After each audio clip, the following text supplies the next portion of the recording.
Hello friends, मैं हूं मनोज और आप देख रहे हैं मेरे यूट्यूब चैनल न्यूक्लियस केमिस्ट्री को।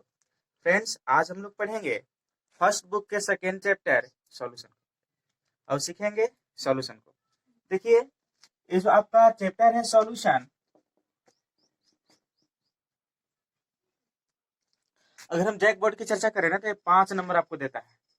और चलिए हम लोग जानने का प्रयास करते हैं कि चैप्टर से हम लोग 5 नंबर कैसे निकालेंगे और 5 नंबर को कैसे पढ़ते हैं। बहुत आसान से चैप्टर है, बहुत आसानी तरीके से आप इसको सीख पाओगे। कुछ भी नहीं सोचना है, ज्यादा टेंशन नहीं लेना है, आप आसानी से इसको सीखोगे। चलिए स्टार्ट करते हैं सॉल्यूशन। इसके बारे में थोड़ा सा जानने का प्रयास करते हैं कि आखिर ये सॉल्यूशन होता क्या है। What is solution?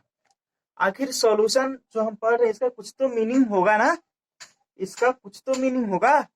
चलिए उसी मीनिंग को समझने के लिए आज हम लोग सॉल्यूशन के कुछ पूर्वजों के बारे में देखते हैं, यानी कि इसके कुछ पिछले हिस्सों को देखते हैं।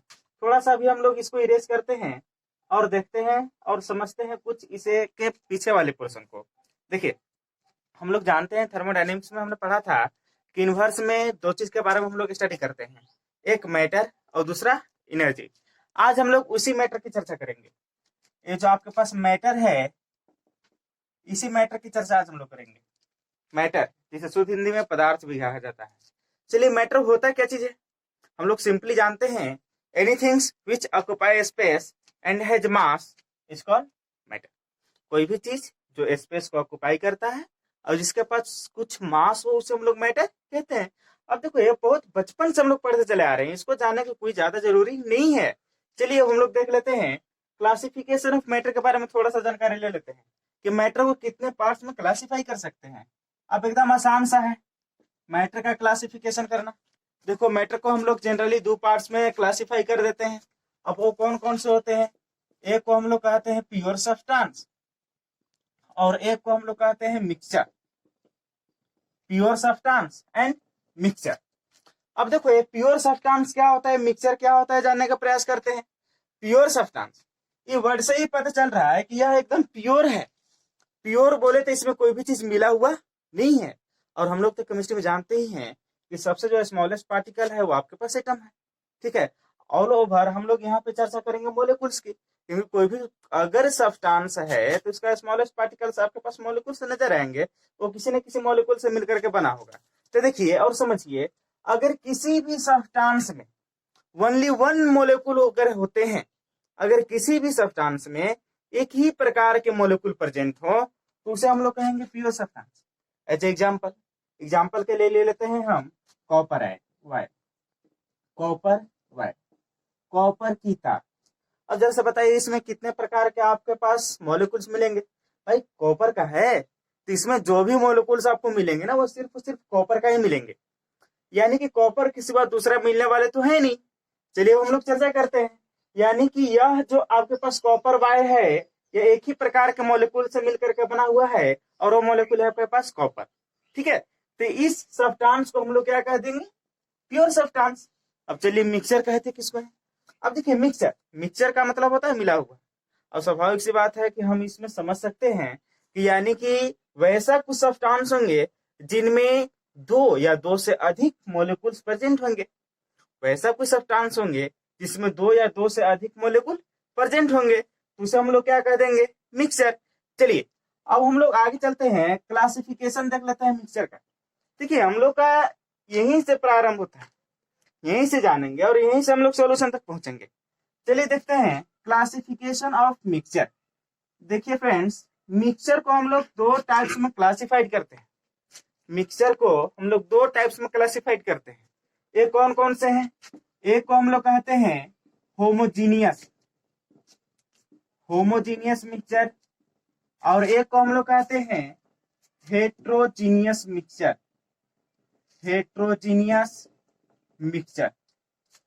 अब जरा सा देखिए, यहाँ पे 2 प्रकार के मिक्सचर आपको मिल गए। एक होमोजीनियस मिक्सचर मिला और दूसरा आपके पास हेट्रोजीनियस मिक्सचर मिला। अब हम लोग समझने का प्रयास करते हैं ना कि होमोजीनियस मिक्सचर क्या होता है, हेट्रोजीनियस मिक्सचर क्या होता है। अब देखिए, इसमें बहुत ज्यादा बाधा आपके पास है नहीं, बहुत सिंपल सा लॉजिक है। जो होमोजीनियस मिक्सचर होते हैं ना, अब मिक्सचर है तो स्वाभाविक सी बात है कि 2 या 2 से अधिक 2 और मोर देन 2 सब्सटेंसेस इसमें मिले हुए होंगे। अब मिले हुए होंगे तो इनके अगर कंपोनेंट पार्टिकल, अगर कोई भी आपके पास सब्सटेंसेस, दो या दो से अधिक चीजों को अगर आप मिला करके बना रहे हो तो उनका जो कंपोनेंट पार्टिकल्स है अगर यूनिफॉर्मली हर एक जगह प्रेजेंट है तो उस प्रकार के मिक्सचर को हम लोग कहेंगे होमोजीनियस मिक्सचर।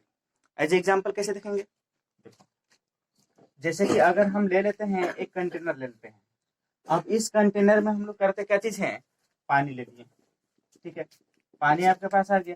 अब इस पानी में, इस वाटर में हम लोग शुगर के कुछ मॉलिक्यूल्स को मिला देते हैं, यानी कुछ चीनी मिला देते हैं, और चीनी मिला करके इसको घोल देते हैं। अब आपके पास बना क्या, बन गया शरबत। अब इस शरबत को जरा सा आप देखो, इस शरबत को आप अगर यहाँ से पियोगे ना थोड़ा सा, तो जितना मीठा लगेगा उतना ही मीठा यहाँ से पियोगे तब पर भी लगेगा। यानी कि क्या है, इनके जो कंपोनेंट पार्टिकल है ना वह यूनिफॉर्मली स्प्रेड है through out the solution, through out the mixture. यानी कि इस मिक्सचर के थ्रू इसके जो कंपोनेंट पार्टिकल है वह यूनिफॉर्मली प्रेजेंट है। चलिए आगे चलते हैं हम लोग। अब देखिए इसमें कुछ है नहीं, ये तो आपके पास हो गया होमोजीनियस मिक्सचर। अब हेट्रोजीनियस मिक्सचर क्या है, हेट्रोजीनियस मिक्सचर जस्ट इसी का उल्टा है। इसमें क्या चीज होते हैं, इनके जो कंपोनेंट पार्टिकल्स होते हैं ना, इनके जो कंपोनेंट पार्टिकल होते हैं वह फिक्स रेशियो में नहीं होते। एज एग्जांपल चलो थोड़ा सा हम लोग ले लेते हैं, जैसे कि अगर चीनी ले लिए, जिसे हम लोग शुगर कहा करते हैं ना, शुगर प्लस इसमें मिला देते हैं सैंड। चलो दोनों को मिक्स कर दिए। अब मिक्स करके दो अलग अलग चीज को हम लोग मिक्स किए हैं, इसलिए यह भी एक प्रकार का मिक्सचर तो है ही, ये भी एक प्रकार का मिक्सचर है। अब ये जब एक प्रकार का मिक्सचर है तो इसमें जरा सा देखो, कुछ जरूरी है कि जो आपके पास सैंड के पार्टिकल्स हैं और जो शुगर के पार्टिकल्स हैं वह हर एक जगह एक ही अमाउंट में हो, वह हर एक जगह फिक्स रेशियो में हो। नहीं, इसकी कोई जरूरत नहीं है, ऐसा नहीं हो सकता है। हो सकता है कि कहीं आपको शुगर के पार्टिकल ज्यादा मिल जाए, कहीं आपको सैंड के पार्टिकल ज्यादा मिल जाए, तो इनके जो कंपोनेंट पार्टिकल है ना वो फिक्स रेशियो में नहीं है, इसलिए इसे हम लोग क्या कहा करेंगे, हेट्रोजीनियस मिक्सचर। इसे हम लोग हेट्रोजीनियस मिक्सचर कहा करेंगे। चलिए आगे चलते हैं, थोड़ा समझने का प्रयास करते हैं। ये जो होमोजीनियस मिक्सचर है ना, इसी होमोजीनियस मिक्सचर को हम लोग यहाँ पे पढ़ेंगे सॉल्यूशन। क्या पढ़ेंगे, सॉल्यूशन। आप जरा सा समझो और सीखने का प्रयास करो। ये जो हम लोग सॉल्यूशन इस चैप्टर में पढ़ा करते हैं ना, यह हमारा ट्रू सॉल्यूशन है, यह हमारा ट्रू सॉल्यूशन है। अब सॉल्यूशन हुआ क्या चीज, सॉल्यूशन तो सिंपली हो गया ना कि होमोजीनियस मिक्सचर है। होमोजीनियस मिक्सचर किसका, तो टू और मोर देन टू सब्सटेंसेस का। यानी कि टू और मोर देन टू सब्सटेंसेस का अगर किसी भी प्रकार का होमोजीनियस मिक्सचर की हम चर्चा करें तो उसे हम लोग सॉल्यूशन कहेंगे। ठीक है, अब चलिए थोड़ा सा समझते हैं हम लोग। यहाँ जो इस चैप्टर में हम जो सॉल्यूशन पढ़ा करते हैं ना, वह आपके पास ट्रू सॉल्यूशन है, वह आपके पास ट्रू सॉल्यूशन है। यानी कि हम लोग यहाँ पे ट्रू सॉल्यूशन के बारे में पढ़ेंगे। चलिए देखते हैं कि ट्रू सॉल्यूशन होता क्या चीज है। तो जो ट्रू सॉल्यूशन है ना, जिस सॉल्यूशन की हम लोग चर्चा करते हैं, या होमोजीनियस मिक्सचर है। अभी अभी हमने पढ़ा है कि टू और मोर देन टू सब्सटेंसेस का होमोजीनियस मिक्सचर है। इसकी खासियत भी है, क्या खासियत है, इनके जो कंपोनेंट पार्टिकल्स होते हैं ना, इनके जो कंपोनेंट पार्टिकल्स होते हैं वे अपनी आइडेंटिटी लूज कर देते हैं, वे अपनी आइडेंटिटी लूज कर देते हैं, अर्थात वे अपना पहचान खो देते हैं। एज एग्जाम्पल चलिए हम लोग एक काम करते हैं कि पानी में थोड़ा सा चीनी मिलाकर के घोल लेते हैं, एक प्रकार का सॉल्यूशन बना। तो जो वो सॉल्यूशन आपके पास बना ना वो ट्रू सॉल्यूशन है। अब देखिए, आप देख करके नहीं बता सकते हो कि उसमें चीनी घुला हुआ है, ग्लूकोज घुला हुआ है, नमक घुला हुआ है, ये बताना थोड़ा सा काफी मुश्किल सा काम है। ठीक है, क्योंकि वो ट्रू सॉल्यूशन बनाता है। ठीक है, इसलिए हम लोग सिंपली देख करके उसे बता सकते नहीं है। अर्थात हम कह सकते हैं कि इनके कंपोनेंट पार्टिकल, जो इनके पास कंपोनेंट पार्टिकल है, वह अपना आइडेंटिटी को लूज कर देते हैं, खो देते हैं, अपना पहचान नहीं होने देते हैं। ठीक है, इसी के साथ आगे हम लोग एक चीज और इसमें देखते हैं, इसके प्रॉपर्टी में, कि इनके जो कंपोनेंट पार्टिकल होते हैं ना, वो सिंपल मेथड के थ्रू कभी भी सेपरेट नहीं होते। यानी कि it can't be separate through simple method. चलिए हम लोग सॉल्यूशन में बहुत सारा चीज सीखे। सॉल्यूशन में हमने क्या देखा कि जो सॉल्यूशन है होमोजीनियस मिक्सचर है। किसका होमोजीनियस मिक्सचर है, तो टू और मोर देन टू सब्सटेंसेस। ठीक है, यानी कि अगर हमें सॉल्यूशन को डिफाइन करना होगा तो हम लोग कह सकते हैं क्या solution is a homogeneous mixture of two और मोर देन टू सब्सटेंसेस। क्या चीज है? और solution is a homogeneous mixture of two और मोर देन टू सब्सटेंसेस। अब देखिए सॉल्यूशन का मीनिंग ही होता है क्या होमोजीनियस मिक्सचर है किसका? टू और मोर देन टू सब्सटेंसेस का, in which their component particle are lose their identity।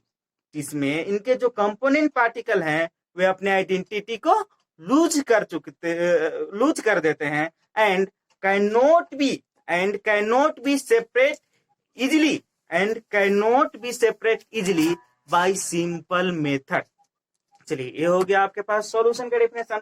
यानी कि सॉल्यूशन हम लोग कहते किसको है, हमने अभी अभी सीखा। चलिए अब इसको हम लोग लिख भी लेते हैं कि आखिर सॉल्यूशन है क्या चीज। आपको बहुत अच्छा से चैप्टर समझ में आएगा, कुछ भी दिक्कत नहीं होगा, जरा सा भी परेशानी आपको नहीं होगी, आप इजिली इसको समझ पाओगे। तो चलिए देख लेते हैं सॉल्यूशन का डेफिनेशन, या आखिर सॉल्यूशन होता क्या चीज है। तो सॉल्यूशन का जो मीनिंग है हम लोग उस पर चर्चा करेंगे। होता क्या चीज है? A solution is a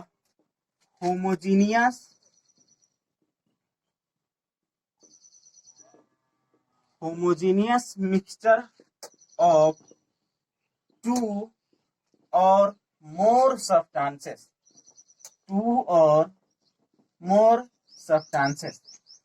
in which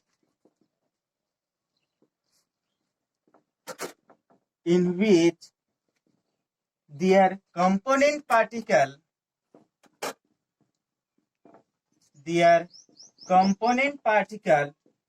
lose their identity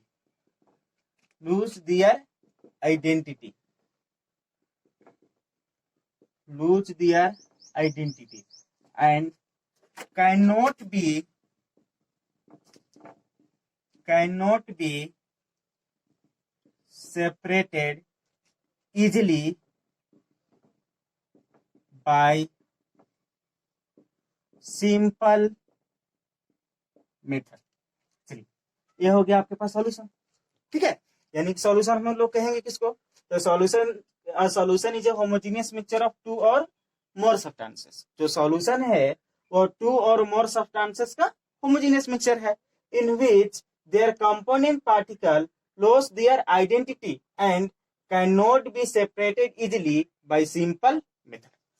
चलिए ये तो हो गया आपके पास सॉल्यूशन, ठीक है। अब चलिए थोड़ा सा देखते हैं कि सॉल्यूशन में होते क्या चाहिए। जिन कंपोनेंट पार्टिकल की हम लोग चर्चा करते हैं वो कंपोनेंट पार्टिकल हैं कौन, कहाँ है वे कंपोनेंट पार्टिकल?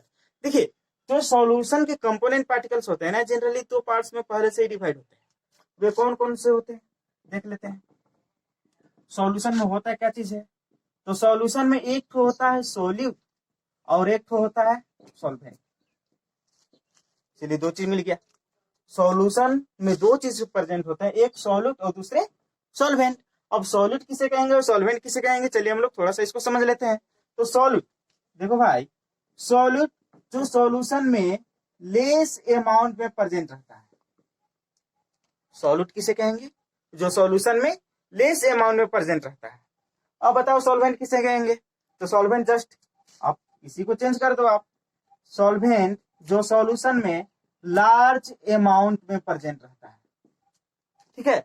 यानी कि जो कंपोनेंट पार्टिकल सॉल्यूशन में लेस अमाउंट में प्रेजेंट रहता है ना, उसे हम लोग सॉल्यूट कहेंगे, ठीक है। और जो कंपोनेंट पार्टिकल सॉल्यूशन में लार्ज अमाउंट में प्रेजेंट रहता है ना, उसे हम लोग सॉल्वेंट कहा करेंगे। ये बहुत ही आसान है और आसानी से आप लोग इसको सीख पा रहे हो। चलिए थोड़ा सा देखते हैं एग्जाम्पल। अगर हम चर्चा करते हैं ना, जैसे कि कहते हैं 20%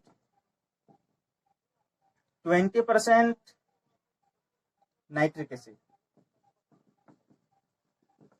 20% नाइट्रिक एसिड। चलिए अब 20% नाइट्रिक एसिड का मतलब क्या चाहिए हुआ कि देखिए इसमें नाइट्रिक एसिड 20% है, लेकिन अगर इसका सॉल्यूशन बना, अगर ये सॉल्यूशन बन रहा है तब बाकी 80% क्या होगा? 80% क्या होगा? 80% आपके पास वाटर होगा, ठीक है।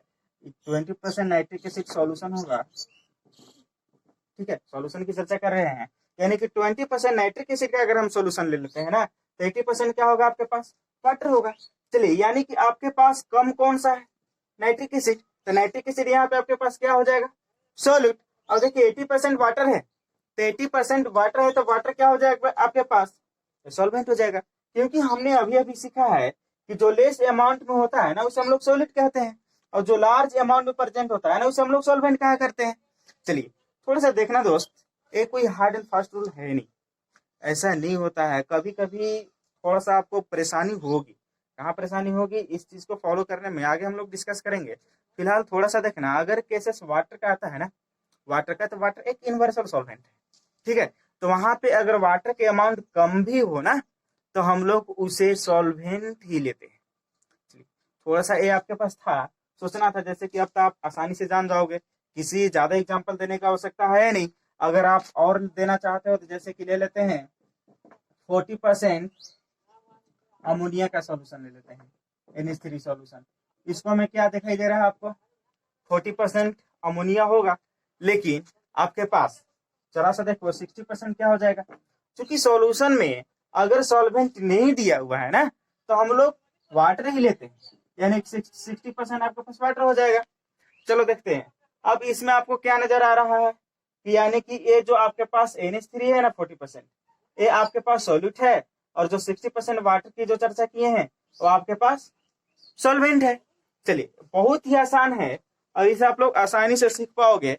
आप इसको स्क्रीनशॉट ले लो, फिलहाल आगे चलते हैं। चलिए तो आगे देखते हैं, अभी अभी हमने पढ़ा कि सॉल्यूशन के दो कंपोनेंट है, एक आपके पास सॉल्यूट है और दूसरा आपके पास सॉल्वेंट है। सॉल्यूट क्या चीज है, सॉल्यूट सॉल्यूशन का वह कंपोनेंट है जो स्मॉलर अमाउंट में प्रेजेंट रहता है, और जो आपके पास सॉल्वेंट है वो क्या है, तो सॉल्वेंट सॉल्यूशन का वह कंपोनेंट है जो लार्जर अमाउंट में प्रेजेंट रहता है। चलिए आगे देखते हैं, इसी को डिफाइन कर लेते हैं। सॉल्यूट, सॉल्यूट हम लोग किसे कहेंगे, इसे क्या लिख सकते हैं हम लोग, the component of a solution which are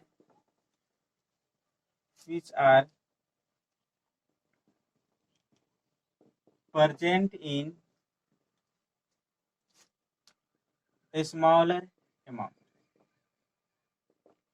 चलिए अब हम लोग सॉल्वेंट को कैसे डिफाइन करेंगे, सॉल्वेंट क्या चीज है, तो सॉल्वेंट को हम लोग कहेंगे the component of a solution which are present in larger amount।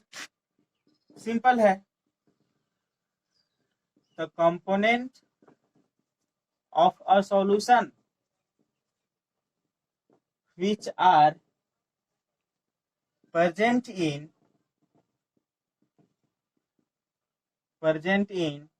larger amount। चलिए ये आपके पास हो गया। देखिए सॉल्यूशन को हमने पढ़ा, सॉल्यूशन के बारे में हमने जाना, फिर हमने सॉल्यूट को जाना और सॉल्वेंट को जाना। अब हम लोग जानेंगे classification of solution on the basis of component particle, number of component particle, यानी कि जो आपके पास कंपोनेंट पार्टिकल हैं, इनके नंबर के बेसिस पर सॉल्यूशन को कितने पार्ट्स में क्लासिफाइड किया जाता है, इन सारे चीज को हम लोग सीखेंगे। चलिए आते हैं, देखते हैं, इसको आप लोग देख लीजिए और स्किप करके इसे आप लिख सकते हैं।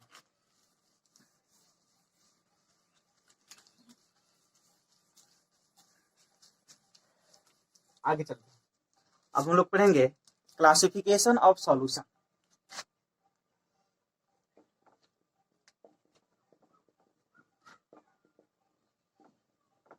Classification of solution on the basis of number of component particle। ठीक है, अब हम लोग इसको देख रहे हैं, classification of solution on the basis of number of component particle. अब देखिए जैसे कि होता क्या है ना, कि अगर आपको किसी ने कहा कि आप सॉल्यूशन बनाओ, चलो आपने सॉल्यूशन बनाने निकला, चीनी पानी लिया, शरबत बना करके रख दिया, एक प्रकार का सॉल्यूशन है। अब उस सॉल्यूशन में कितने कंपोनेंट पार्टिकल्स हैं आपके पास, 2। अब 2 कंपोनेंट पार्टिकल्स हैं तो उस सॉल्यूशन को हम लोग कहेंगे क्या चीज, उस सॉल्यूशन का नाम देते हैं हम लोग बाइनरी सॉल्यूशन। उस सॉल्यूशन को हम लोग कहते हैं बाइनरी सॉल्यूशन। अब बाइनरी सॉल्यूशन क्या होता है, बाइनरी सॉल्यूशन में कितने कंपोनेंट पार्टिकल्स होते हैं, 2 कंपोनेंट पार्टिकल, यानी कि हम लोग क्या कहेंगे, solution in which 2 component particle, 2 component particle are present. ठीक है, हम लोग देखें बाइनरी सॉल्यूशन का मतलब हुआ कि 2 कंपोनेंट पार्टिकल्स अगर मिलकर के कोई सॉल्यूशन बना तो उसे हम लोग बाइनरी सॉल्यूशन कहेंगे। अब आपको किसी ने कहा कि नहीं सिर्फ चीनी और पानी का शरबत ही अच्छा नहीं लगता, उसमें थोड़ा सा आप नींबू मिला दो। अब चलो आपके पास चीनी, पानी और नींबू 3 कंपोनेंट पार्टिकल हो गया। अब 3 कंपोनेंट पार्टिकल हो गया तो स्वाभाविक सी बात है कि उसका नाम भी चेंज होगा, तो उसे हम लोग क्या कहेंगे, टर्नरी सॉल्यूशन। उसे हम लोग कहेंगे टर्नरी सॉल्यूशन। चलिए आगे देखते हैं इसको हम लोग कैसे डिफाइन करेंगे। इसको भी इसी तरह से हम लोग डिफाइन कर लेंगे, सिंपली लिखेंगे solution in which 3 component particle, 3 component particle are present. थोड़ा सा स्पेलिंग गलत हो गया है, इसको आप सुधार देंगे। चलिए आगे चलते हैं। ये हो गया आपके पास टर्नरी सॉल्यूशन। अब मान लेते हैं कि इससे अगर ज्यादा मेनी कंपोनेंट पार्टिकल्स रहेंगे तो उसे हम लोग पॉलिनरी सॉल्यूशन कह देंगे। चलो ज्यादा बढ़ाने से कोई फायदा है नहीं, इसीलिए हम लोग डायरेक्ट लिख लेते हैं पॉलिनरी सॉल्यूशन। अब पॉलिनरी सॉल्यूशन के किसे कह देंगे, हम लोग डायरेक्ट कहेंगे solution in which many component particle are. ठीक है, यानी कि इसमें अधिक या more than 3 component particle are present. ठीक है, उसी हम लोग कह देंगे पॉलिनरी सॉल्यूशन। चलिए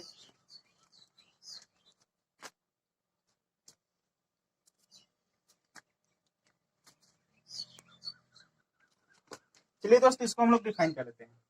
इसको लिखेंगे solution in which more than 3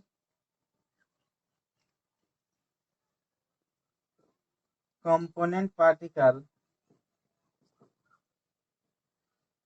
are present। ठीक है, इस तरह से आपके पास हो गया क्लासिफिकेशन, यानी कि हमने देखा classification of solution on the basis of number of component particle. Number of component particle के बेसिस पर हमने इसको डिवाइड किया है। कहा कि अगर सॉल्यूशन में 2 कंपोनेंट पार्टिकल हो तो उसे हम लोग बाइनरी सॉल्यूशन कहेंगे, और अगर सॉल्यूशन में 3 कंपोनेंट पार्टिकल हो तो उसे हम लोग टर्नरी सॉल्यूशन कहेंगे। अगर सॉल्यूशन में और बहुत सारे कंपोनेंट पार्टिकल्स अगर हो ना तो उसे हम लोग पॉलिनरी सॉल्यूशन कहेंगे। ठीक है,